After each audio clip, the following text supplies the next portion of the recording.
تو بدعت تو آپ کیا کس کیا آپ بچ ہی نہیں سکتے، آپ خود سراپا بدعت ہیں. آپ کہاں تھے دور رسالت؟ آپ ہی تو نئی چیز ہے. آپ کو پیدا ہوئے 35 سال ہوئے ہوں گے، ان کو 22 سال ہوئے ہوں گے، مجھے 57 سال ہوئے، تو میں بھی بدعت، پھر سارے بدعت. اس وقت جتنے بھی زندہ ہیں سب کے سب بدعت ہیں. ان مانو کر کے اگر اس کا معنی نئی چیز لی جائے تو یہ جو سارے بدعت ہوئے تھے، یہ پنکھے بدعت ہیں، یہ بتیاں بدعت ہیں، یہ کہاں تھی سب؟ یہ آپ اسپیکر پر مجھے سن رہے ہیں، یہ بدعت ہے. اردو زبان کی بھی کوئی میری تحقیق نہیں ہے کہ سرکار کے دور میں بولی جاتی تھی صلی اللہ علیہ وسلم، یا کسی صحابی نے اردو بولی تھی. یہ لینتھر کی مسجد ہے، لینتھر کی چھتیں، یہ ماربل بچھا ہوا آپ کے فرش پر، آئل پینٹ کیا ہوا ہے. کوئی ثابت کر دے کہ دور رسالت میں مسجد اس طرح بنتی تھی جیسے آج بنتی ہے؟ کوئی گنبد ثابت کر دے مسجد کا کہ پہلے گنبد بنتا تھا اور یہ طاق نما محراب مسجد میں بنتے تھے، منارے بنتے تھے مسجد کے. کوئی ثابت کر دے؟ کبھی بھی نہیں ثابت کرے گا کہ بنتے نہیں تھے. الحمدللہ رب العالمین والصلاة والسلام علی سید الانبیاء والمرسلین وعلی آلہ واصحابہ اجمعین الی یوم الدین.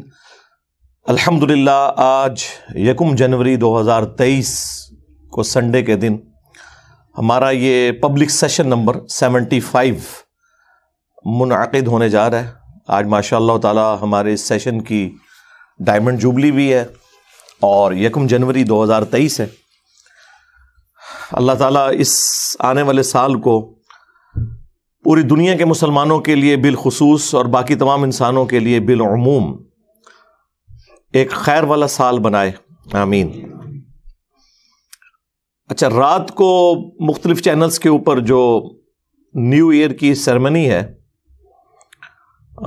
اس کے حوالے سے کچھ ویڈیوز آئی تھیں. یہ آپ کے سوالات تو میرے پاس آ چکے ہیں ریئل ٹائم پرچیوں کی شکل میں اسے بعد میں ڈسکس کرتا ہوں. پہلے مجھے ضمناً ایک چیز یاد آ گئی، اور وہ یہ نیو ایئر کی سیلیبریشن کے پوائنٹ آف ویو سے بعض لوگ اسے ایک مذہبی ایکٹیویٹی کے طور پر پریزنٹ کرتے ہوئے اس کے اوپر بدعت کا فتویٰ لگاتے ہیں. ایک تو اس کا وہ پہلو ہے کہ اس رات کے اندر اگر کوئی بے حیائی کا کام ہوتا ہے یا کوئی فضول خرچی ہوتی ہے ضرورت سے زیادہ، تو اسے تو یقیناً ہم کنڈیم کریں گے. اور اس کا تعلق صرف نیو ایئر نائٹ کے ساتھ نہیں ہے. جب کبھی بھی اس طرح کی ایکٹیویٹیز ہوں گی ان میں جو ایک اسراف والا پہلو ہے، قرآن و سنت کے خلاف ایکٹیویٹیز والا پہلو ہے، اس کو تو ہم کنڈیم کریں گے. اس کا اسپیسیفکلی کسی ایک رات کے ساتھ تعلق نہیں ہے. لیکن فی نفس ہی کسی کو نئے سال کے اوپر ایک میسج کر دینا ہیپی نیو ایئر کا، خواہ وہ آپ 1 محرم کو کر رہے ہوں یا 1 جنوری کو کر رہے ہوں، تو اس میں کوئی شرعی گرفت والا معاملہ نہیں ہے. یہ آپ کے سوشل ایشوز ہیں، ان کے اوپر شریعت نے کوئی قدغن نہیں لگائی بھی. لہٰذا وہ جو حدیث جو سنن ابی داؤد کے اندر موجود ہے، من تشبہ بقوم فہو منہم، جو کسی قوم میں مشابہت اختیار کرتا ہے ان کی، وہ ان میں شمار کیا جائے گا. یہ اس کیٹیگری میں فال نہیں کرتا. وہ اسپیسیفکلی ریلیجس ایکٹیویٹیز میں انوالومنٹ ہے. جس طرح آپ سمجھ لیں ہولی دیوالی کے موقع کے اوپر ان ایکٹیویٹیز کے اندر شامل ہونا، کرسمس کی ایکٹیویٹی کے اندر شامل ہونا، جو اسپیسیفکلی ایک شرک کے اوپر مبنی ایکٹیویٹی ہے. ظاہر ہے ہمارا تو عقیدہ نہیں ہے کہ حضرت عیسیٰ ابن مریم جو ہیں وہ نعوذ باللہ اللہ کے بیٹے ہیں، یا اللہ ہی نے عیسیٰ ابن مریم کا روپ دھارا ہوا ہے. کل ہماری تفصیلی ویڈیو بھی اس حوالے سے ریکارڈ ہو چکی ہے، اپلوڈ ہو گئی ہے. 25 دسمبر کو میں نے پچھلی دفعہ وہ کی تھی، پچھلے سنڈے کو. تو اسلام چونکہ توحید کے معاملے میں سینسٹیو ہے اور یقیناً اس پوری کائنات کا مقصد ہی توحید کی پہچان ہے، تو اس میں تو ہم کوئی کمپرومائز نہیں کریں گے. اسی طریقے سے اگر کوئی سکھوں والا کڑا پہن لیتا ہے یا کوئی ہندوؤں والا سندور اپنے ماتھے پہ لگا لیتا ہے، یہ ساری کی ساری ریلیجس ایکٹیویٹیز ہیں.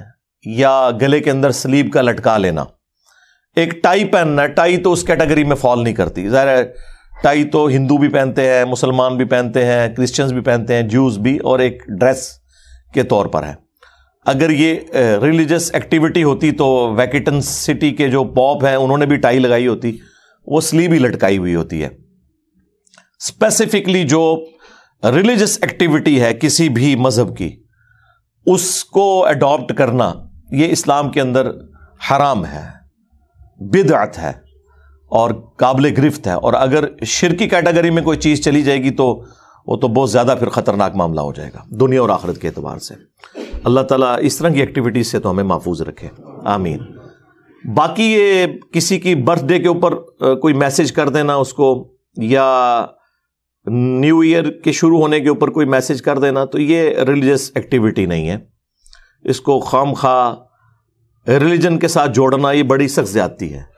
اور یہ کہنا کہ وہ لوگ کرتے ہیں اس لیے ریلیجس ایکٹیویٹی ہو گئی, تو وہ لوگ جن کی طرف آپ اشارہ کر رہے ہیں ان میں سے تو اکثر لوگ سیکولر ہیں, کئی ان میں سے ایتھیسٹ ہیں, ان کا مذہب سے کوئی لینا دینا نہیں ہے. اور اگر آپ اسی طریقے سے ریزیمبلنس بنانا شروع کر دیں گے پھر تو معاملہ خطرناک ہو جائے گا. پھر جو علماء یہ فتوے لگا رہے ہیں ان کے ہاتھوں میں جو 2-3 لاکھ روپے کے اسمارٹ فون ہیں, جن کو میں 76 موبائل کہتا ہوں پنجابی میں, اتنے بڑے بڑے, تو وہ بھی اسی کیٹیگری میں فال کر جائیں گے. جن گاڑیوں میں وہ گھومتے ہیں, دندناتے پھرتے ہیں, اور جو اسلحہ وہ یوز کرتے ہیں, باقی ساری چیزیں جو یوز کر رہے ہیں. ایون آج تو قرآن, بخاری, مسلم بھی ان پرنٹنگ پریس کے اوپر پرنٹ ہو رہا ہے جو اجمیر شریف والوں کا بنایا ہوا ہے اور بغداد شریف والوں کا. یقیناً ان کا نہیں بنایا ہوا, یہ بھی گوروں کا بنایا ہوا ہے. تو یہ اس کیٹیگری میں چیزیں فال نہیں کریں گی. بدعت کی ڈیفینیشن کو آپ سمجھ لیں. بدعت کی جو ڈیفینیشن ہے بخاری اور مسلم میں, اس میں واضح الفاظ ہیں, من احدث فی امرنا ھذا فہو رد. جس نے ہمارے امر میں, جو ہم نے دین کے طور پر تعلیم کیا ہے, اس میں کوئی چیز داخل کر دی وہ مردود ہے. یہ الفاظ ہی بتا رہے ہیں. ایک ایکسٹریم کے اوپر اہل حدیث حضرات کا موقف ہے جو ہر معاملے میں بہت سینسٹیو ہوتے ہوئے بعض اوقات بدعت کے معاملے میں غلو کا شکار ہو جاتے ہیں, اور دوسری طرف ہمارے حنفی لوگ ہیں, خصوصاً بریلوی دیوبندی اور اہل تشیع, یہ لوگ دوسری ایکسٹریم پہ چلے جاتے ہیں. حق درمیان میں ہے. بدعت کے معاملے میں بہت سینسٹیوٹی ہے, اس میں کوئی شک نہیں ہے. من احدث فی امرنا ھذا فہو رد. جس نے ہمارے دین کے اندر کوئی ایسی چیز داخل کر دی جو اس میں سے نہیں ہے وہ مردود ہے. اور ایک اور حدیث ہے بخاری اور مسلم میں, صحیح بخاری میں وہ ابن مسعود سے موقوفاً ہے, اور مسلم شریف میں وہ پوری مرفوع روایت ہے. جابر بن عبداللہ سے امام باقر علیہ السلام نے روایت کیا ہے, اور امام باقر علیہ السلام سے امام جعفر نے روایت کیا ہے کہ نبی علیہ السلام جب کبھی بھی منبر پر خطبے کے لیے آتے تو آپ علیہ السلام فرماتے حمد و صلات کے بعد, اما بعد فإن خیر الحدیث کتاب اللہ وخیر الہدی ہدی محمد صلی اللہ علیہ وآلہ وسلم وشر الامور محدثاتها وکل محدثۃ بدعہ وکل بدعۃ ضلالہ وکل ضلالۃ فی النار. کچھ الفاظ جو ہے نا اس کے, وہ سنن ابی داؤد کے اندر اور جامعہ ترمذی میں ہیں, کچھ سنن نسائی میں ہے. میجورٹی جو پورشن ہے وہ صحیح مسلم میں 2005 نمبر یہ حدیث ہے, اور موقوفاً ابن مسعود سے بخاری کے اندر بھی موجود ہے کہ نبی علیہ السلام نے فرمایا کہ آگاہ ہو جاؤ, سب سے بہترین کلام اللہ کی کتاب ہے, سب سے ہدایت یافتہ راستہ محمد صلی اللہ علیہ وآلہ وسلم کا ہے, بدترین کام وہ ہیں جو دین میں خود سے داخل کر دیے جائیں. ایسے جو کام ہے یہ بدعتیں ہیں, تمام بدعتیں گمراہیاں ہیں, اور تمام گمراہیاں جہنم میں لے جانے والی ہیں. اللہم اجرنا من النار. اب اس کی وجہ سے نبی علیہ السلام نے کیٹاگوریکلی ایک حق بات امت تک پہنچا دی. لوگ جو بات بات میں پوچھ رہے ہوتے ہیں کہ جی یہ منع کہاں ہے, یہ منع کہاں ہے, بھئی ایک جملے سے چیز منع ہو گئی. بخاری مسلم دونوں میں حدیث ہے, نبی علیہ السلام نے فرمایا کہ مجھے اللہ نے جوامع کلمات کے ساتھ مبعوث کیا ہے, یعنی بات میں مختصر کرتا ہوں اور مفہوم گہرا ہوتا ہے. اب یہ مختصر سی بات ہے کہ سب سے بہترین کلام اللہ کی کتاب ہے, سب سے ہدایت یافتہ راستہ محمد صلی اللہ علیہ وآلہ وسلم کا ہے. بس اتنی بات ہوتی نا تو آپ کے لیے پھر بھی کوئی گنجائش نہیں کر سکتی تھی کہ ہاں آپ کا بھی ہے لیکن وہ زیادہ بہترین ہے.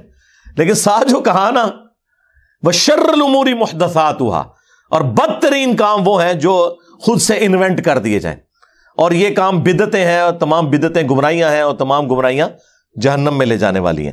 تو اب اس کے بعد کوئی گنجائش نہیں رہے گی, خواہ کوئی نیکی کا کام بھی کرے وہ بدعت کی کیٹیگری میں فال کرے گا. مثال کے طور پر اگر کوئی شخص عید کی اذان دینا شروع کرتے تو کسی حدیث میں یہ مینشن نہیں ہوا کہ عید کی اذان منع ہے, صرف احادیث میں بخاری مسلم میں یہ آیا ہے کہ نبی علیہ السلام عید کے لیے اذان نہیں دلواتے تھے. لیکن آپ نے کہیں نہیں فرمایا کہ میں منع کرتا ہوں یا اذان دینا گناہ کا کام ہے اذان تو بڑا نیکی کا کام ہے، بخاری مسلم دونوں میں حدیث ہے کہ اذان کی آواز سے شیطان کی ہوا خارج ہو جاتی ہے اور وہ وہاں سے بھاگ جاتا ہے کئی کلومیٹرز دور تک. تو عید کے موقع کے اوپر تو 2 اذانیں ہونی چاہیے کہ بعض لوگ تو صرف عید کے لیے مسجد میں آ رہے ہوتے ہیں، لیکن عید کے لیے اذان کوئی نہیں ہے، اذان نہیں ہے، اقامت بھی نہیں ہوتی، ڈائریکٹ نماز پڑھی جا رہی ہوتی ہے. کبھی کسی بریلوی نے، کسی دیوبندی نے، کسی شیعہ نے، کسی اہل حدیث نے اذان نہیں دی. پوچھیں کیوں؟ وہ کہتے ہیں ثابت نہیں. لیکن بریلوی حضرات سے تو ہم پوچھیں گے، آپ کے نزدیک تو یہ ڈیفینیشن ہی نہیں. آپ کہتے ہیں جو بھی نیکی کا کام ہو، خواہ قبر پہ اذان دینا ہو، خواہ اذان سے پہلے درود و سلام پڑھنا ہو، وہ ہم نے کر لینا ہے کیونکہ نیکی کا کام ہے، اس کو کون منع کر سکتا ہے؟ تو آپ کی ڈیفینیشن میں تو یہ ہونا چاہیے. تو وہ کہیں گے نبی علیہ السلام سے ثابت نہیں. تو بس یہی ہماری ڈیفینیشن تھی کہ جو دین کے امر میں چیز ثابت نہیں ہے نا، فہو رد، وہ مردود ہے. البتہ یہ یاد رکھیے گا، دین کو جو سپورٹیو چیزیں ہیں نا، دین کی ترویج کی خاطر اصلی دین اپنی جگہ ہوتے ہوئے ان چیزوں کو دین کی سپورٹ کے طور پر رکھنا، اس کا حکم ہے نبی علیہ السلام کی طرف سے.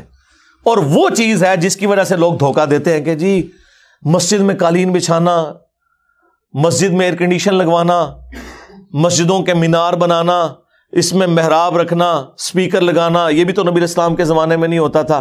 تو بدعت تو آپ کیا آپ بچ ہی نہیں سکتے، آپ خود سراپا بدعت ہیں. آپ کہاں تھے دور رسالت؟ آپ ہی تو نئی چیز ہے. آپ کو پیدا ہوئے 35 سال ہوئے ہوں گے، ان کو 22 سال ہوئے ہوں گے، مجھے 57 سال ہوئے، تو میں بھی بدعت، پھر سارے بدعت. اس وقت جتنے بھی زندہ ہیں سب کے سب بدعت ہیں. ان مانو کر کے اگر اس کا معنی نئی چیز لی جائے تو یہ جو سارے بدعت ہوئے تھے، یہ پنکھے بدعت ہیں، یہ بتیاں بدعت ہیں، یہ کہاں تھی سب؟ یہ آپ اسپیکر پر مجھے سن رہے ہیں، یہ بدعت ہے. اردو زبان کی بھی کوئی میری تحقیق نہیں ہے کہ سرکار کے دور میں بولی جاتی تھی صلی اللہ علیہ وسلم، یا کسی صحابی نے اردو بولی تھی. یہ لینتھر کی مسجد ہے، لینتھر کی چھتیں، یہ ماربل بچھا ہوا آپ کے فرش پر، آئل پینٹ کیا ہوا ہے. کوئی ثابت کر دے کہ دور رسالت میں مسجد اس طرح بنتی تھی جیسے آج بنتی ہے؟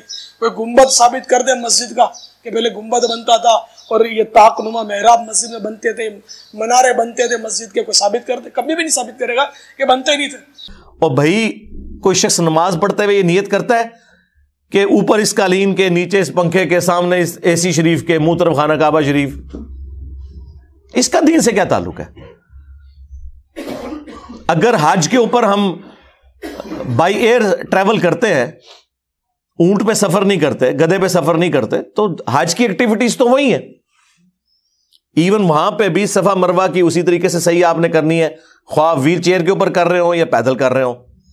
طواف کعبہ آپ سواری کے اوپر کریں یا پیدل کریں، ایکٹیویٹی تو وہی ہے. نبی علیہ السلام نے خود اونٹ کے اوپر طواف کعبہ کیا ہے تاکہ لوگ آپ کی زیارت کر لیں. اور یہ بھی جھوٹ ہے کہ نبی علیہ السلام نے پیدل حج کیا ہے، آپ علیہ السلام نے سواری پہ حج کیا ہے. بھی خام لوگوں نے نا پیدل حج کیا جی، بڑا ثواب کا کام ہے. خود بھی مصیبت میں ڈالتے ہیں، ساتھ فیملی کو بھی عذاب میں ڈالتے ہیں. بھئی اللہ نے فیسلٹی دی ہے، نبی علیہ السلام نے بھی یوز کیا، آپ بھی یوز کریں. ہاں اگر صرف کوئی بیچلرز گئے ہوئے ہیں تو پیدل حج کرنا آسان ہے کیونکہ آپ جلدی اپنے معاملات کو ٹیکل کر لیتے ہیں. وہ آپ جائیں گے تو آپ کو اندازہ ہو جائے گا انشاءاللہ تعالی. تو اصل ایکٹیویٹیز اپنی جگہ پہ ہیں، لہٰذا یہ بدعت کی کیٹیگری میں فال نہیں کرتی. ان کی مثالیں دینا بالکل غلط ہے صرف اپنی بدعتوں کو حلال کرنے کے لیے کہ جی یہ کام بھی تو ہو رہے ہیں نا. یہ دین میں داخل نہیں ہوئے، یہ دین کو سپورٹیو ہے. اور اس کی اصل وہ حدیث ہے جو صحیح مسلم کے اندر ہے کہ نبی علیہ السلام کے پاس کچھ نیو مسلمز آئے اور کپڑے بھی پورے نہیں تھے ان کے جسموں پہ، بعض لوگ ننگے پاؤں تھے، بعض ننگے بدن تھے. نبی علیہ السلام کو ان کی حالت کے اوپر بڑا ترس آیا. آپ علیہ السلام نے نماز کے بعد مسجد کے صحن میں ممبر لگوایا اور ایک بلیغ خطبہ ارشاد فرمایا جس میں آپ نے انفاق فی سبیل اللہ کی ترغیب دلائی اور فرمایا کہ اپنے آپ کو جہنم کی آگ سے بچاؤ، خواہ ایک کھجور ہی صدقہ کر کے ہو. اور اتنی ترغیب دلائی کہ لوگ اپنے گھروں میں گئے. سب سے پہلے ایک انصاری صحابی اٹھے، وہ اپنے گھر میں گئے اور جتنا سامان ایک بڑے بورے میں آ سکتا تھا وہ انہوں نے ڈالا اور اس بورے کو گھسیٹتے ہوئے مسجد نبوی کے صحن میں حضور کے سامنے لا کے رکھا. صحیح مسلم کے الفاظ ہیں کہ نبی علیہ السلام کا چہرہ مبارک تھوڑی دیر پہلے جو پریشانی کی وجہ سے غم کے آثار تھے وہ اس طرح چمکنا شروع ہو گیا جیسے سورج چمکتا ہے.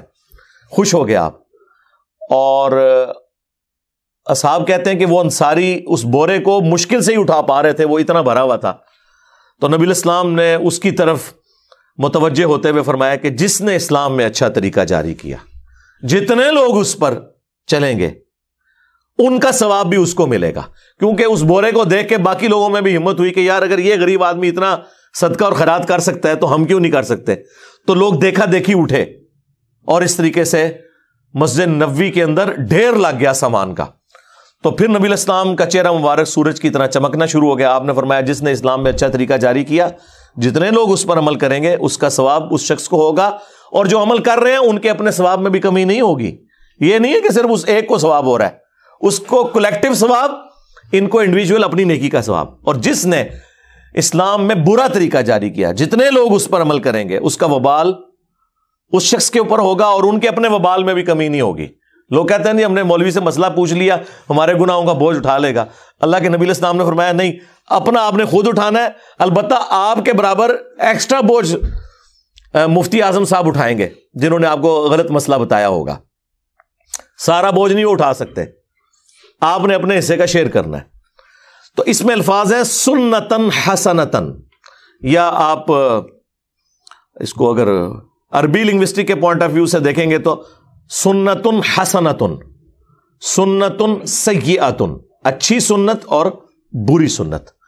اس میں اچھی بدعت اور بری بدعت کا ذکر نہیں ہے، اچھے طریقے اور برے طریقے کا. تو طریقے تو اسلام میں اچھے جاری کرنے چاہیے. یہ ہم نے کتنا اچھا طریقہ جاری کیا ہے کہ ایک بہترین ریکارڈنگ کر کے یوٹیوب پہ چڑھاتے ہیں، پوری دنیا کے اندر لوگ الحمدللہ فیضیاب ہو رہے ہیں. یہاں تو 250-300 لوگ سنتے ہیں، لیکن وہی ویڈیو جب یوٹیوب پہ اپلوڈ ہوتی ہے 24 گھنٹے کے اندر 1 لاکھ سے زیادہ لوگوں تک تو ڈائریکٹلی پہنچ جاتی ہے، انڈائریکٹلی تو ملینز آف پیپل تک پہنچتی ہے. تو یہ ایک اسلام میں اچھا طریقہ ہے. اسی طریقے سے امام بخاری، امام مسلم نے حدیث کی کتابیں جو لکھی، یہ کوئی حضرت ابوبکر، عمر، عثمان و علی رضی اللہ عنہم اجمعین وعلیہم السلام اجمعین نے تو کوئی اپنی حدیث کی کتابیں نہیں لکھی، لیکن انہوں نے 30 صدی ہجری کے اندر محسوس کیا کہ جو صحابہ کرام کا، اہل بیت کا جو دین کا جو ٹرانسفر کرنے والا موڈ ہے اس کو ہم ریٹن فارم میں ایک جگہ سیو کر لیں. نبی الاسلام کے زمانے میں بھی تھا انڈیویجول لیول کے اوپر. وہ صحیح بخاری میں آتا ہے کہ حضرت ابو ہریرہ کہتے ہیں کہ عبداللہ بن عمر بن عاص کے پاس مجھ سے زیادہ احادیث ہیں کیونکہ میں زبانی یاد رکھتا ہوں اور وہ لکھ لیتے ہیں. اور یہ وہی عبداللہ بن عمر بن عاص ہیں جن کے بارے میں سنن ابی داؤد کے اندر اور مسند احمد میں حدیث موجود ہے کہ میں حضور کی ہر بات لکھ لیا کرتا تھا. پھر بعض اصحاب نے مجھے کہا کہ نبی علیہ السلام بھی تو انسان ہے، بعض اوقات غصے کی حالت میں ہوتے ہیں اور بعض اوقات خوشی کی حالت میں ہوتے ہیں، تم ہر بات نہ لکھا کرو. تو میں نے لکھنا چھوڑ دیا. تو نبی علیہ السلام نے بعد میں مجھ سے پوچھا کہ عبداللہ کیوں نہیں لکھ رہے؟ تو میں نے وہ عرض کر دیا. تو آپ نے فرمایا اپنی مبارک زبان کو پکڑ کے کہ اس زبان سے حق کے سوا کچھ نہیں نکلتا. صلو علی محمد و آل محمد، اللہم صلی علی محمد وعلی آل محمد واصحاب محمد وازواج محمد وامت محمد اجمعین الی یوم الدین. تو اصل موجود تھی، بعد میں پھر کتابیں تو ظاہر 30 صدی ہجری کے اندر باقاعدہ طور پہ بڑے پیمانے پہ کام ہوا. ویسے تو دوسری صدی میں بھی آلموسٹ کام ہو چکا تھا اس حوالے سے کہ الموطا امام مالک آ گئی تھی، لیکن میجارٹی کام 30 صدی ہجری کے اندر آ کے ہوا ہے. تو یہ اسلام میں اچھا طریقہ ہے. الیکٹرانک کاؤنٹر کے اوپر کاؤنٹنگ کرنا، تسبیحات کو گننا اسلام میں اچھا طریقہ ہے. پڑھنا وہی ہے آپ نے، اس پہ اگر آپ پڑھ رہے ہیں نا یا معین الدین چشتی پار لگا دے کشتی تو وہ غلط ہوگا. اگر آپ اس پہ سبحان اللہ الحمدللہ پڑھ رہے ہیں تو بالکل ٹھیک ہے. تسبیح کے دانوں کے اوپر پڑھنا، اس پہ الگ سے میری ویڈیوز ریکارڈڈ ہیں. تو اسلام میں اچھا طریقہ یہ قیامت تک جاری ہوگا. 1972 میں بوئنگ 747 کی پہلی پرواز سعودی عرب لینڈ کی تھی. اس سے پہلے جتنے لوگ حج کے لیے جاتے تھے نا، 5 سالوں کے اندر ان کی تعداد ڈبل ہو گئی تھی. کسی بزرگ کی برکت سے نہیں، صرف ایئر لائن کا جو سفر شروع ہوا، کیونکہ لوگوں نے کہا کہ یہ تو بڑا سیف سفر ہے کہ ادھر 4 مہینے کا پیدل سفر، 3-3 4-4 ہفتے کا سمندری بحری جہاز کا سفر، اس میں سی سیکنس بھی ہوتی تھی، لوگوں کو وامٹنگ بھی 2-2 ہفتے، الٹیاں نہیں رکتی تھی اس اسمیل کی وجہ سے جو سمندر کی ہوتی ہے. اور کہاں جناب آپ 4 گھنٹے میں اسلام آباد سے بیٹھیں اور جدے لینڈ کر جائیں اور پتہ ہی نہ چلے سفر کا. تو اس وجہ سے یہ تعداد اسی وقت 5 سالوں میں ڈبل ہو گئی تھی. تو یہ اسلام میں اچھا طریقہ ہوا. تو اس طرح کے اچھے طریقے وقتاً فوقتاً جاری رہے, قیامت تک جاری رہیں گے, اور اس کی اصل وہ حدیث رہے گی جس کی نبی علیہ السلام نے خود یعنی اجازت دی ہے, بلکہ حکم فرما دیا اس حوالے سے کہ وہ آپ کو ترغیب دلا دی کہ آپ کو بھی ثواب ہوگا. ڈاکٹر اسرار صاحب آج دنیا میں نہیں رہے, مولانا اسحاق صاحب دنیا میں نہیں رہے, لیکن ان کی ویڈیو سے لوگ استفادہ کر رہے ہیں, ان کے لیے صدقہ جاریہ ہے. مولانا مودودی نے جو کام کیا ہے لوگ اس سے استفادہ کر رہے ہیں, صدقہ جاریہ ہے. امام بخاری امام مسلم کے لیے صدقہ جاریہ ہے. وہ بھی صحیح مسلم کے اندر حدیث موجود ہے کہ میت کو 3 چیزوں کا ثواب پہنچتا ہے مرنے کے بعد بھی. صدقہ جاریہ جو اپنی زندگی میں کوئی نیکی کا کام کیا, اور دوسرا علم کی بات, جس طرح امام بخاری امام مسلم نے علمی کام کیا, ان کی وفات کے بعد بھی لوگ ان کو پڑھتے ہیں تو ان تک ثواب پہنچتا ہے. اور تیسرا جو نیک اولاد اس کے لیے دعا کرتی ہے. اولاد کے لیے تو خیر ویسے ہی ایک ماں باپ کے لیے اللہ تعالیٰ نے اسے صدقہ جاریہ بنایا ہے. وہ اصالِ ثواب پہ 10 طریقے, میری ویڈیو آپ دیکھ لیں تو آپ کو کلیئر ہو جائے گا. لہٰذا اس سے وہ بدعت والا کانسیپٹ جو انہوں نے لیا ہوا وہ بالکل غلط ہے. یہ دونوں ایکسٹریمز ہیں کہ ہر چیز کو بدعت کہہ دینا اور ہر چیز کو دین میں خود سے داخل کر دینا, یہ کہہ کہ جی اسلام میں تو اچھا طریقہ جاری کرنے کا حکم ہے. جب ہم یہ ساری چیزیں کلیریفائی کرتے ہیں نا تو پھر یہ ایک سٹیپ آگے طے کرتے ہیں. جنہوں نے اپنی بدعتیں حلال کرنی ہوتی ہیں وہ کہتے ہیں کہ ٹھیک ہے, اگر شریعت کا حکم اسی طریقے سے اپلائی ہوتا ہے تو پھر ہر اس شخص کے اوپر اپلائی ہونا چاہیے جس نے نبی علیہ السلام کا کلمہ پڑھا ہے. پھر یہ تفریق نہ آپ کریں کہ صحابی بدعت شروع کر سکتا ہے اور غیر صحابی نہیں کر سکتا. ہم کہتے ہیں بالکل ٹھیک ہے. کہتے ہیں دیکھ لیں پھر حضرت عمر نے بدعت شروع کروا دی, تراویح کی جماعت جو کروائی تو یہ تو بدعت تھی. اگر حضرت عمر کو یہ رائٹ ہے تو ہمارے بزرگان دین کو کیوں نہیں رائٹ؟ اس کا پہلے تو علمی جواب ہے, بلکہ فقہی والا جواب اسے کہیں. علمی جواب تو ہم علم کی فیلڈ میں تو ہم سب کو برابر سمجھتے ہیں, چاہے صحابی ہو یا غیر صحابی. پہلے فقہی والا جواب ہے کہ خلفائے راشدین کے لیے تو اسپیسیفکلی حدیث ہے ابو داؤد ترمذی میں, علیکم بسنتی وسنت الخلفاء الراشدین المہدیین. تم میرے بعد بہت اختلاف دیکھو گے, اس وقت میری سنت کو اور میرے خلفائے راشدین کی سنت کو لازمی پکڑ لینا اپنی داڑھوں سے, اور دین میں نئی نئی بدعتوں سے بچنا. ہر بدعت گمراہی ہے اور یہ تمام گمراہیاں جہنم میں لے جانے والی ہیں. یہ اسپیسیفکلی خلفائے راشدین کے مخالفین کے لیے بات ہوئی تھی, اور خلفائے راشدین کے پیچھے نبی علیہ السلام کھڑے ہیں, تمام صحابہ کے پیچھے نہیں, خلفائے راشدین کے پیچھے. اور اس کے پیچھے حکمت یہ ہے کہ اگر کوئی صحابی انڈیویجول لیول کے اوپر کوئی ایسا کام کرے گا جو قرآن و سنت کے منافی ہے تو وہ اس کا ذاتی عمل ہوگا, لیکن خلیفہ راشد اگر کوئی ایسا کام کرے گا نا وہ ذاتی عمل نہیں ہوگا, وہ پبلکلی رپورٹ ہوگا اور لوگ اسے ہائی لائٹ کریں گے, اور اس ہائی لائٹ ہونے کی وجہ سے اپنا ڈیسیژن واپس لے لے گا. یہ آپ کو فرق سمجھ آیا؟ اس لیے خلفائے راشدین کی سنت کو لازم قرار دیا گیا. اب اس کی کئی ایک مثالیں ہیں, وہ پھر 1 گھنٹہ اور لگ جائے گا مجھے. مسئلہ 197 میرا تقلید کے اوپر ریکارڈڈ ہے, اور مجھ پہ اماموں کی گستاخی کا فتویٰ لگایا گیا. اس میں میں نے پھر صحابہ کرام سے مثالیں دی ہیں کہ وہ بھی اپنی غلطیوں کے اوپر رجوع کرتے تھے. چلیں تبرکن آپ لے لیں, بخاری مسلم دونوں میں حدیث ہے کہ مسجد میں بیٹھ کے حسان ابن ثابت نعتیہ اشعار پڑھ رہے تھے تو حضرت عمر اپنے دور خلافت میں قریب سے گزرے اور انہوں نے صرف تیکھی نظروں سے ان کی طرف دیکھا. اس سے پہلے کہ حضرت عمر انہیں کچھ کہتے حضرت حسان بول پڑے. حالانکہ حضرت حسان ابن ثابت کوئی دلیر صحابہ میں سے نہیں تھے, وہ شاعر تھے, درویش ٹائپ کے تھے, اور انہوں نے کہا عمر اس طرح نہ دیکھ, تم سے بہتر شخصیت مسجد میں ہوتی تھی اور میں انہیں بھی اشعار سناتا تھا, اور وہ رسول اللہ تھے صلی اللہ علیہ وآلہ وسلم.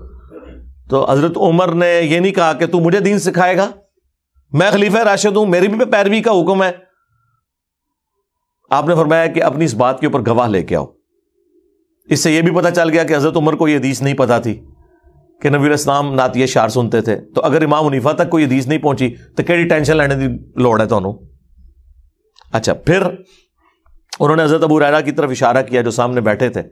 تو حضرت ابو ہریرہ نے کہا کہ میں گواہی دیتا ہوں امیر المومنین, نبی علیہ السلام نعتیہ اشعار سنتے بھی تھے, بلکہ آپ علیہ السلام نے تو ان کے لیے دعا کی کہ اللہ روح قدس کے ذریعے حسان کی مدد فرما جس طرح تو نے جبرائیل علیہ السلام کے ذریعے حضرت عیسیٰ ابن مریم کی مدد کی تھی. وَأَيَّدْنَاهُ بِرُوحِ الْقُدُسِ جو قرآن میں آیا. تو حضرت عمر فاروق خاموش ہو گئے رضی اللہ تعالیٰ عنہ, ایکسیپٹ کر لیا اور وہاں سے چلے گئے. اور یہ بھی ثابت ہو گیا اس سے کہ حضرت عمر حضرت ابو ہریرہ کو ایک سکہ راوی تصور کرتے تھے. یہ بھی بعض منکرین احادیث کی طرف سے اعتراض کیا جاتا ہے. اس کے اوپر الگ سے میری ایک ویڈیو ہے, وہ اختلاف ہو گیا تھا بعد میں, لیکن وہ ایک اور نوعیت تھی اور اس میں ہم حضرت ابو ہریرہ کو حق پہ سمجھتے ہیں. تو اس طرح اختلاف رائے دلائل کی روشنی میں کرنے کے اوپر خلفائے راشدین کبھی بھی اپنی پیروی کا حکم لوگوں کو نہیں دیا کرتے تھے. تو یہ کہتے ہیں جی وہ حضرت عمر نے تراویح کی جماعت شروع کروا دی تو انہیں کیا رائٹ پہنچتا ہے. تو اب علمی جواب بھی اس کا سن لیں کہ حضرت عمر نے کوئی ایسا کام دین میں نیا جاری نہیں کیا کہ جو نبی علیہ السلام نے خود نہ کیا ہو. انہوں نے صرف تراویح کی جماعت کی سنت کو رینیو کیا, جو آلریڈی بخاری مسلم میں آیا کہ نبی علیہ السلام نے 3 دن تک تراویح پڑھائی تھی جماعت کے ساتھ. چوتھے دن جب لوگوں کا ہجوم ہو گیا, آپ اپنے حجرے سے باہر نہیں نکلے اور فجر کے وقت نکلے, اور آپ نے فرمایا کہ مجھے معلوم ہے کہ تم لوگ انتظار کر رہے ہو, لیکن اس ڈر سے کہ یہ امت پہ نماز فرض نہ کر دی جائے میں اپنے حجرے سے نہیں نکلا. اور ایک روایت میں بخاری مسلم کی آتا ہے کہ نبی علیہ السلام ناراض ہو گئے, آپ نے فرمایا اپنے گھروں میں جا کے نماز پڑھو. بخاری مسلم میں حدیث ہے کہ مرد کی سب سے افضل نماز فرض کے بعد وہ نفلی نماز ہے جو اپنے گھر میں ادا کرتا ہے. اور مسلم شریف میں الفاظ ہیں کہ اپنے گھروں کو قبرستان نہ بناؤ, اپنی نفلی نمازوں کا کچھ حصہ اس میں پڑھا کرو, اس سے برکت ہوگی. یہ صحیح مسلم کے الفاظ ہیں. تو نبی علیہ السلام نے ترغیب دلائی. تو اس میں مجھے بتائیں جو کام نبی علیہ السلام نے 3 دن کیا اس کو کوئی 30 دن کر لے تو بدعت کیسے ہو گیا جبکہ وہ نفلی کام ہے. ہاں اگر حضور نے نہ کیا ہوتا, یا آپ کہتے کہ جی یہ کرنا حرام ہے, یا میں ہمیشہ کے لیے اسے منع کر رہا ہوں, اب کوئی بھی جماعت سے نہیں کرے گا. 3 دن آپ نے کیا, اصل چھوڑ دی, اور اس کی وجہ بھی بتا دی کہ مجھے خدشہ ہے کہ تم پہ فرض نہ کر دی جائے. اب نبی علیہ السلام کی وفات کے بعد بخاری مسلم میں آتا ہے کہ مسئلہ ان اٹینڈڈ رہا. حضرت ابوبکر صدیق نے اس کو اسی طرح چھوڑے رکھا, کیونکہ حضرت ابوبکر صدیق رضی اللہ تعالیٰ عنہ سنت کی پیروی کے معاملے میں بہت سینسٹیو تھے, حضرت علی بھی اور حضرت ابوبکر بھی. لیکن ان کے اگینسٹ حضرت عمر اور حضرت عثمان وہ بعض اوقات اپنا ذاتی اجتہاد بھی کرتے تھے. اس میں کچھ معاملات صحیح بھی ہوئے اور کچھ دونوں سے مس ہینڈل بھی ہوئے, جس کی وجہ سے آج ہمیں کئی لیکچر ریکارڈ کروانا پڑتے ہیں پھر. ٹھیک ہے, لیکن حضرت ابوبکر اور حضرت علی ان دونوں میں خوبی تھی کہ وہ سنت سے ذرا بھی نہیں ہٹتے تھے. آپ کو پتا ہے جب قرآن لکھنے کا معاملہ آیا ہے اس میں بھی حضرت ابوبکر کہہ رہے تھے کہ میں وہ کام کیوں کروں جو نبی علیہ السلام نے نہیں کیا. وہی تو آپ نے لکھوائی تھی, لیکن ایک جگہ 2 گتوں میں اس طرح جمع کر کے نہیں دیا امت کو. بہرحال خیر پھر انہوں نے اس معاملے میں کہا کہ مشورہ اچھا ایکسیپٹ کر لیا. یعنی حضرت ابوبکر صدیق رضی اللہ تعالیٰ عنہ ہر معاملے میں نہ سے سٹارٹ کرتے تھے کہ پہلے میں دیکھوں گا حضور نے کیا ہے نہیں کیا, پھر آگے تکیں گے کہ یہ ضرورت ہے کہ نہیں.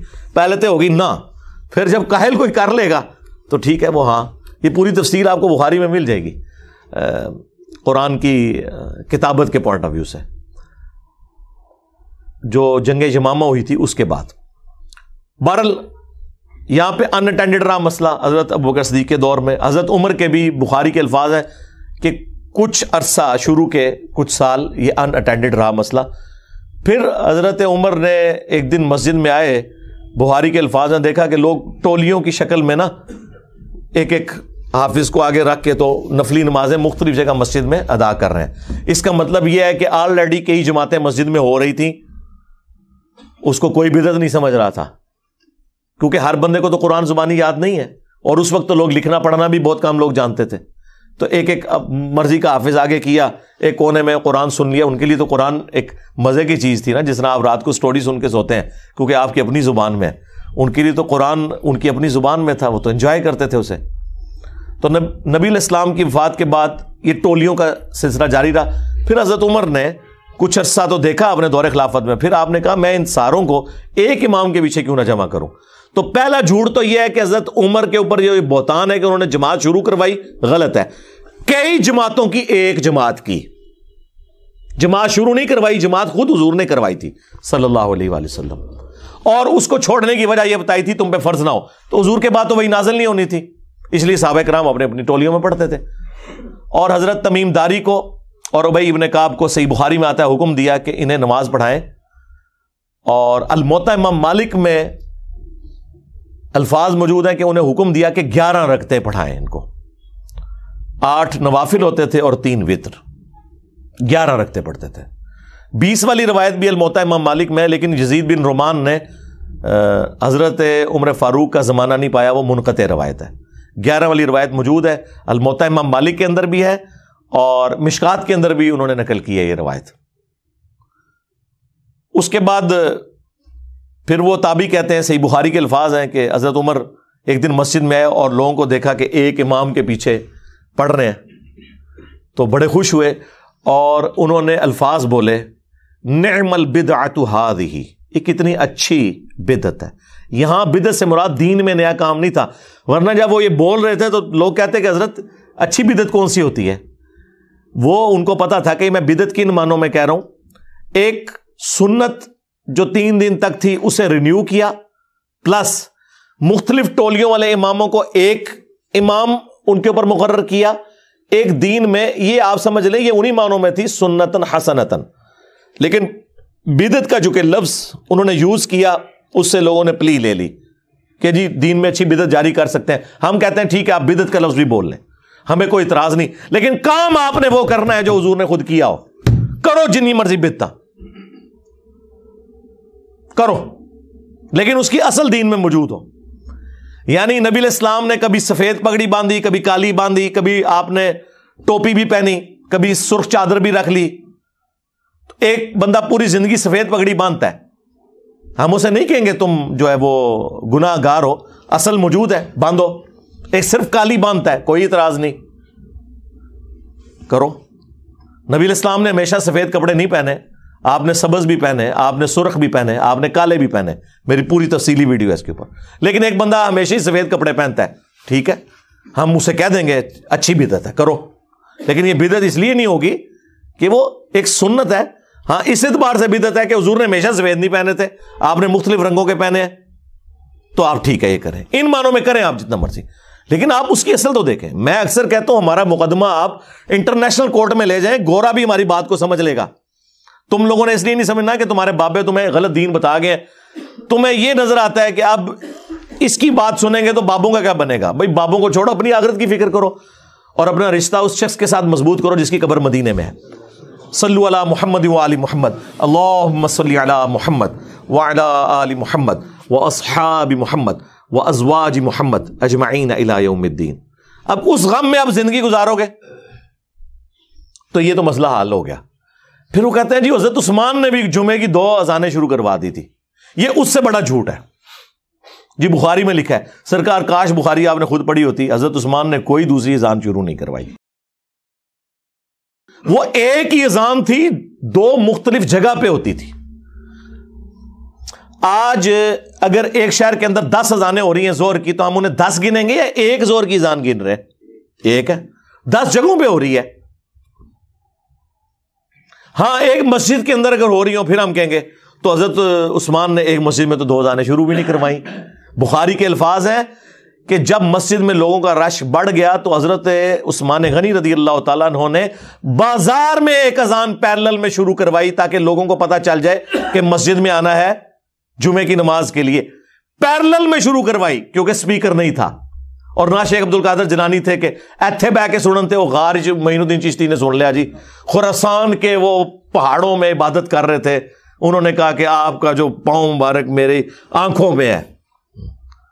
وہ حضرت عبد القادر جیلانی دی جعلی آواز انورٹڈ کاماز میں جو انہوں نے منسوب کیا وہ پہنچ سکتی ہے، حضرت عثمان کی صحابہ کی آوازیں جو ہے نا وہ مسجد سے باہر بھی نہیں لوگوں تک پہنچتی تھی، تو انہوں نے کہا کہ لوگوں کو آواز نہیں جاتی، تو پیرلل میں انہوں نے ایک اذان شروع کروائی تاکہ ان کو پتا چل جائے، جس کا ایکویلنٹ آج کل سپیکر ہے۔ سپیکر کی آواز بازار میں پہنچ جاتی ہے، کوئی ضرورت نہیں، اور اگر آپ نے 2 اذانیں دینی ہے ضرور دیں، مسجد کے اندر نہ دیں، وہ بدعت ہے، ٹھیک ہے دیں آپ 2 نہیں، میں کہتا ہوں آپ 50 اذانیں شروع کریں، ہر گلی میں ایک مؤذن کھڑا کریں، سپیکر اپنے اتارو، جان چھوٹے ہماری بھی ان آوازوں سے، پیرلل میں شروع کرو، لیکن مسجد میں ایک اذان جس طرح اہل حدیث دیتے ہیں، یہ بالکل سنت کے مطابق ہے۔ علماء عرب نے بھی جو مسجد کے اندر 2 اذانیں شروع کی ہیں، ہمارے نزدیک وہ بدعت ہے، مسجد میں دوسری اذان نہیں ہوگی، مسجد میں ایک ہی اذان ہوگی۔ لہٰذا یہ سعودی عرب کی مثالیں دینا، وہاں بھی ہوتا ہے جی، حرمین میں 20 تراویحیں ہوتی ہیں، وہ بھی ایک الگ ہے کہ وہ انہوں نے کیا کام شروع کیا ہے ادھر 10-10 کر کے۔ حرمین میں صرف یہ 2-3 باتیں انہیں نظر آ رہی ہیں، حرمین کی اونچی آمین انہیں نظر نہیں آ رہی، حرمین میں امام کعبہ کا اور مسجد نبوی کے امام کا رفع الیدین کرنا انہیں نظر نہیں آ رہا، مسجد نبوی کے امام کا سورہ فاتحہ پڑھنے کے لیے جہری نمازوں میں سکتہ دینا نہ انہیں نظر آ رہا ہے نہ اہل حدیثوں کو نظر آ رہا ہے۔ اپنی حرمین کا اس دین سے کوئی لینا دینا نہیں ہے، دین وہ ہے جو کتابوں میں۔ یہی تو ہم عرض کر رہے ہیں کہ مرنے سے پہلے اے مسلمان کر لے اس پہ غور، کتابوں کا خدا اور ہے، بابوں کا خدا اور۔ اگرچہ بابے بھی اسی خدا کو مانتے ہیں، لیکن ہم نے دیکھنا ہے کتابوں میں دین کیا ہے۔ بابے تو ہر ایک اپنا اپنا سلسلہ شروع کر کے چلے گئے۔ تو حضرت عثمان غنی رضی اللہ تعالیٰ عنہ نے کوئی دوسری اذان شروع نہیں کروائی، وہ ایک ہی اذان تھی۔ اچھا، اس میں بخاری میں تیسری اذان کا لفظ ہے، وہ اقامت کو بھی اصل میں اذان گنا جاتا تھا، تو وہ اس لیے کسی کو پڑھتے ہوئے ہو سکتا ہے کنفیوژن ہو جائے، وہ دو سے مراد ایک اذان اور اقامت وہ چھوٹی اذان ہوتی ہے، تو وہ تیسری اذان کا اضافہ کیا وہ اس اور یہ پتہ ہے ان کو، حنفیوں کو پتہ ہے، وہ بھی اس کو جب شرح لکھتے ہیں نا اپنی بریلوی دیوبندی، تو وہ لکھتے ہیں کہ یہاں دوسری اذان سے مراد اقامت ہے اور تیسری سے مراد وہ دوسری اذان ہے جو پیلل میں شروع ہوئی تھی بازار کے اندر۔ تو وہ آپ کریں، اس سے کیسے کوئی بدعت کا ثبوت لینا شروع کر دے گا؟ اس طرح مختلف قسم کی انہوں نے یعنی باتیں بدعت کے حوالے سے مشہور کی ہوئی ہیں۔ نبی علیہ السلام تو ان معاملات میں اتنے سینسٹیو ہیں کہ بخاری مسلم دونوں میں حدیث ہے کہ نبی علیہ السلام نے وضو کے بعد ایک دعا تعلیم فرمائی، اس میں الفاظ تھے بِنَبِيِّكَ الَّذِي أَرْسَلْتَ، میں اس دین کے اوپر، کتاب کے اوپر ایمان لے کے آیا جو تیرے نبی کے ساتھ نازل ہوئی۔ اس صحابی نے وہ دعا حضور سے یاد کی، اس کے بعد جب نبی علیہ السلام کے سامنے پڑھی تو اس نے بِنَبِيِّ کا کی بجائے کہہ دیا بِرَسُولِ کا، اور یہ بہتر الفاظ ہیں۔ رسول سپرلیٹو ڈگری ہے۔ مسند احمد میں حدیث موجود ہے، مشکات میں بھی، کہ 1,24,000 انبیاء ہیں لیکن ان میں سے رسول صرف 315 ہیں جو صاحب شریعت ہیں، باقی صرف انبیاء ہیں۔ تو اس نے بہتر ڈگری استعمال کی، بِرَسُولِكَ الَّذِي أَرْسَلْتَ۔ تو نبی علیہ السلام نے منع فرما دیا، آپ نے فرمایا تم وہی کہو جو میں نے تعلیم کی ہے۔ نبی علیہ السلام کی سینسٹیوٹی کا یہ لیول تھا۔ وہ کہتے ہیں نہیں، وہ بخاری مسلم میں ایک صحابی نے حضور کے پیچھے حمدن کثیرن طیبا مبارکن فی پڑھ دیا تھا خود سے ہی، اور نبی علیہ السلام نے اسے انڈورس کر دیا۔ جی بالکل، تو کہتے ہیں اس سے ثابت ہوا کہ آپ دین میں چیز داخل کر سکتے ہیں۔ نہیں سرکار، کیسے ثابت ہو گیا؟ جب اس صحابی نے یہ پڑھا اور وہ 30 سے زیادہ فرشتے اس کا ثواب لکھنے کے لیے جھپٹ رہے تھے، تو نبی علیہ السلام کو اللہ نے یہ منظر دکھا دیا اور نبی علیہ السلام نے اپنی مہر لگا دی کہ اس کا یہ ثواب ہے۔ آج کون مہر لگائے گا؟ اس زمانے میں تو بہت کچھ ہوا۔ ابو داؤد میں حدیث ہے کہ ایک صحابی کو خواب میں اذان کے الفاظ سکھائے گئے اور صحابہ مشورہ کر رہے ہیں آپس میں کہ لوگوں کو مسجد میں بلانے کے لیے کیا کیا ایکٹیویٹیز کی جائیں۔ کسی نے کہا کہ وہ جس طرح گھنٹی مارتے ہیں یہ کلیسا والے وہ کیا جائے، کسی نے کہا کوئی، تو ایک صحابی نے کہا یا رسول اللہ میں نے یہ خواب دیکھا ہے، نبی علیہ السلام نے اس کو انڈورس کر دیا۔ اب وہ ایک صحابی کو خواب آیا، نبی علیہ السلام نے اسے انڈورس کر دیا، وہ دین کا حصہ بن گیا۔ آج کون کرے گا اسے ویریفائی؟ لہذا حضور کی زندگی میں اگر آپ علیہ السلام نے کسی کام کو یہ کیا تو کسی سے منع بھی تو فرمایا، بِرَسُولِكَ الَّذِي أَرْسَلْتَ، آپ نے کہا وہی پڑھو جو میں نے کہا۔ اور اس پر ترا اس حوالے سے کہ جامعہ ترمذی میں حدیث ہے، یہ مشکات میں بھی موجود ہے، ایک شخص کو چھینک آئی اور اس نے عبداللہ ابن عمر کے سامنے پڑھا، الحمدللہ والسلام علی رسول اللہ، اللہ کی حمد ہے اور سلام ہو رسول اللہ پر صلی اللہ علیہ وسلم۔ دروشی بھی پڑھا، کوئی گناہ کا کام نہیں کیا۔ آپ نے فرمایا میں بھی کہتا ہوں الحمدللہ والسلام علی رسول اللہ، یعنی مراد یہ کہ ان دونوں چیزوں کا میں قائل ہوں، یعنی چھینک کے اوپر نہیں میں کہتا، ویسے ہم پڑھنے کے قائل ہیں، بالکل اللہ کی حمد بھی کرتے ہیں، درود بھی ہم پڑھتے ہیں۔ یہ بیسیکلی انہوں نے کہا 295 سینل آ رہی میرے تھے، میں بھی قائل ہوں اس کا، لیکن چھینک کے جواب میں نبی علیہ السلام نے ہمیں یہ تعلیم نہیں فرمایا سوائے اس کے کہ الحمدللہ یا الحمدللہ علی کل حال۔ اس نے نہیں آگے سے کہا کہ جناب آپ درود شریف کے منکر ہیں۔ یہاں ہم لوگوں کو کہتے ہیں نا اذان سے پہلے درود، وہ کہتے ہیں آپ درود کو نہیں مانتے۔ بھائی درود کو کون نہیں مانتا؟ تو پھر ٹھیک ہے، ٹوائلٹ میں جاتے وقت بھی دعا سے پہلے درود پڑھا کرو، مسجد میں جاتے وقت تو ہے نا بسم اللہ والسلام علی رسول اللہ، وہ تو ثابت ہے، سنن ابن ماجہ کے اندر حدیث موجود ہے، مشکات کے اندر بھی موجود ہے، وہ آپ ضرور کریں۔ لیکن ٹوائلٹ میں جاتے وقت ملا لو ساتھ، وہ کہیں گے ثابت نہیں ہے. تو یہ تو ہم کہہ رہے ہیں. ہاں اذان کے بعد درود شریف ہے، وہ بھی اسپیکر میں نہیں، اذان سے الگ. وہ مسلم شریف میں حدیث ہے جس نے اذان کا جواب دیا، یعنی وہی کلمات ریپیٹ کیے مؤذن والے، اور حی علی الصلاۃ حی علی الفلاح پہ لا حول ولا قوت الا باللہ پڑھا، اور اس کے بعد الوسیلہ والی دعا پڑھی، مجھ پر درود شریف پڑھا اور الوسیلہ والی دعا پڑھی. اور یہ والا حصہ تو بخاری میں بھی ہے اس کا. اس پہ قیامت کے دن میری شفاعت حلال ہو جائے گی. اللہم اجعلنا منہم، اللہم صلی علی محمد وعلی آل محمد. تو اذان کے بعد آپ درود شریف ضرور پڑھیں، کوئی مسئلہ نہیں ہے، لیکن اذان سے پہلے نہ پڑھیں اور اس کو اذان سے الگ کر کے پڑھیں. اور سپیکر میں پڑھنا ضروری نہیں ہے. اور جب لوڈ شیڈنگ ہوتی ہے، بجلی نہیں ہوتی، تو یہ بغیر درود کے اذان پڑھ دیتے ہیں، کیونکہ وہ درود انہوں نے اپنی مخالف پارٹی کو سنانا ہوتا ہے. تو جب اب میں بال بناؤں کس کے لیے، تو وہ یہی سوچ رہے ہوتے ہیں کہ بھائی اب تو سنانا تو ہے ہی نہیں کسی کو، تو ٹھیک ہے. یہ ہم خود بریلوی رہے، ہمیں پتا ہے کہ جب کبھی بھی لوڈ شیڈنگ میں اذان ہوتی تھی نا، کوئی درود شریف نہیں پڑھا جاتا تھا، ڈائریکٹ اذان ہوتی تھی، وہ تو سنا کسی اور کو رہے ہوتے تھے. اسی لیے آپ دیکھیں ہمارے جو استاد غلام مسعود سعیدی صاحب رحمہ اللہ، اللہ تعالیٰ ان کی غلطیوں سے درگزر فرمائے، نیک کاموں کا اجر دے، بہت بڑے بریلوی عالم تھے، محدث تھے، مفتی منیر الرحمان صاحب کے مدرسے میں اپنی وفات تک شیخ الحدیث رہے ہیں. میری ان سے 2 بار ملاقات ہوئی ہے. تو انہوں نے اپنی شرح صحیح مسلم کے اندر ریٹن میں باقاعدہ اس چیز کو کرٹیسائز کیا ہے کہ جو اذان کے ساتھ درود شریف جوڑ لیا ہے. وہ کہتے ہیں حضرت بلال ہم سے زیادہ عاشق رسول تھے، تو وہ یہ کام نہیں کرتے تھے کہ اذان سے پہلے درود شریف، لہٰذا یہ آپ کسی کو گالی نہ دیا کرے کہ بھئی یہ عشق رسول کا تقاضا ہے، تو حضرت بلال نے پھر کیوں نہیں کیا. یعنی وہی بات جو ہم سمجھانے کے لیے کرتے تھے، وہ ان کے اپنے عالم نے بھی یہ بات لکھی ہوئی ہے. تو الحمدللہ یہ دین بالکل واضح ہے اپنی تعلیمات کے اعتبار سے. جو کوئی اس میں اپنا کوئی لچ فرائی کرنے کی کوشش کرے گا وہ پکڑا جائے گا. اب یہ ٹاپک بہت بڑا ٹاپک ہے بدعت کے حوالے سے. یہ تو میں یعنی فی البدی 2-3 گھنٹے اور بولتا رہوں نا تو یہ ختم نہیں ہوگا، میں اگر مثالیں دینی شروع کروں احادیث سے. اسی لیے میں نے آج سے آلموسٹ کوئی 10 سال پہلے ایک ویڈیو ریکارڈ کروا دی تھی، مسئلہ 75A اور 75B، 5 گھنٹوں میں بدعت کے اوپر 2 نشستوں کے اندر، 75A مسئلہ اور 75B مسئلہ. وہ آپ دیکھیں تو آپ کو ایک ایک چیز، جتنے انہوں نے چھوٹے چھوٹے کو چوہے چھوڑے ہوئے میں نے سارے اس میں کور کیے. فی الوقت نٹ شیل میں چونکہ میں وہ نیو ایئر نائٹ کے پوائنٹ آف ویو سے یا ہیپی نیو ایئر کے پوائنٹ آف ویو سے اور بدعت کی ڈیفینیشن کے پوائنٹ آف ویو سے چونکہ بول رہا تھا، اس لیے میں نے کہا کہ چلیں ریکال کر دیں وہ چیزیں. میں تو پرچیاں شروع کرنے لگا تو اچانک جب وہ میں نے ڈیٹ بولی تو میرے ذہن میں آیا کہ چلیں یار آج 1 جنوری 2023 ہے، اور پلس ہماری آج پبلک سیشن کی ڈائمنڈ جوبلی بھی ہے، 75 نمبر ہے، تو ہم اس ٹاپک کو بھی تھوڑا بہت ایڈریس کر دیں. صلو علی محمد وآل محمد، اللہم صلی علی محمد وعلی آل محمد واصحاب محمد وازواج محمد وامت محمد اجمعین الی یوم الدین.